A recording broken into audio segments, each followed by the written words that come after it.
Hello all, welcome to short and sweet stories. ఈరోజు మన story విశ్వాసమైన కుక్క. ఒక చిన్న గ్రామంలో పునీత్ అనే బాబు ఉండేవాడు. ఒకరోజు వర్షం పడుతున్నప్పుడు పునీత్ వణుకుతూ ఆకలితో ఉన్న ఒక చిన్న కుక్కపిల్లని చూశాడు. అతను ఆ కుక్కపిల్లని ఇంటికి తీసుకెళ్లాడు. దానికి మంచి ఆహారం, పాలు ఇచ్చి ప్రేమగా చూసుకున్నాడు. దానికి టైగర్ అని పేరు కూడా పెట్టాడు. వారిద్దరూ మంచి స్నేహితులయ్యారు. ఒకరోజు పునీత్ అడవిలో ఆడుకుంటూ ఉండగా అకస్మాత్తుగా గుంతలో పడిపోయాడు. అతని సహాయం కోసం అరిచినా అక్కడ ఎవ్వరూ లేరు. వెంటనే ఆ టైగర్ గ్రామానికి పరిగెత్తి పునీత్ తండ్రిని సహాయం కోసం పిలిచింది. పునీత్ తండ్రి టైగర్తో కలిసి అడవికి వెళ్ళి పునీత్ని గుంతలో నుండి బయటకు తీసుకున్నాడు. అప్పటి నుండి టైగర్ పునీత్ కుటుంబంలో ఒక హీరోగా మారిపోయాడు.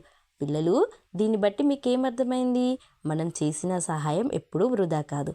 సో మీకు వీలైనంత వరకు సహాయం చేయండి. బాయ్.